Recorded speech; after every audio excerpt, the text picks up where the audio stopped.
अमरावतीत प्रकल्पग्रस्त शेतकरी आक्रमक झालेले आहेत।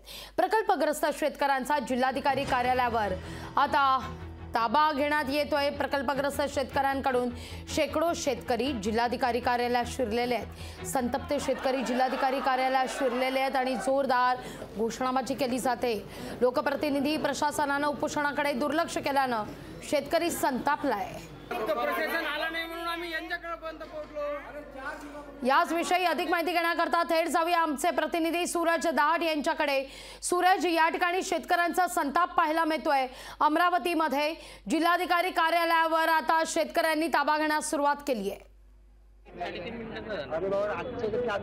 नक्कीच लागवी सध्या मी अमरावतीच्या या जिल्हाधिकारी कार्यालय परिसरामध्ये या ठिकाणी जर बघितलं तर गेल्या 5 दिवसापासून जिल्हाधिकारी कार्यालयाच्या परिसरामध्ये शेतकऱ्यांचं या ठिकाणी आमरण नुकसान चालू आहे। मात्र तरी देखील या ठिकाणी प्रशासनाच्या वतीने आणि लोकप्रतिनिधींच्या वतीने कुठल्याही प्रकारची दखल घेतल्यामुळे हे संतप्त शेतकरी आहे अमरावती जिल्हाधिकारी कार्यालयामध्ये आलेले आहे।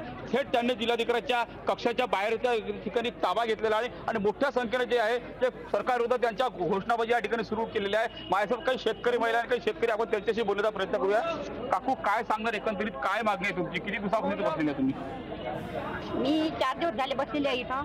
त्या उपोषण होतं आमच्या बोडण्यात उपोषण होतं। आमचं गाव गेलेलं आहे, त्याच्यासाठी माझा मालक बसलेला होता, पण तो मरण पावला 1 महिना झाला।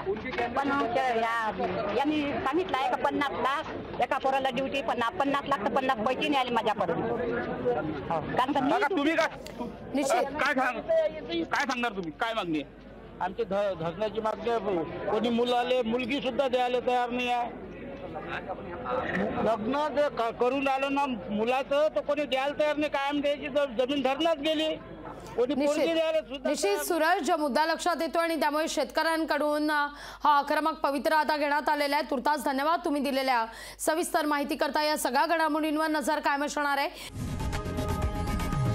लोकशाही मराठी ऐका, पहा, जागरूक रहा।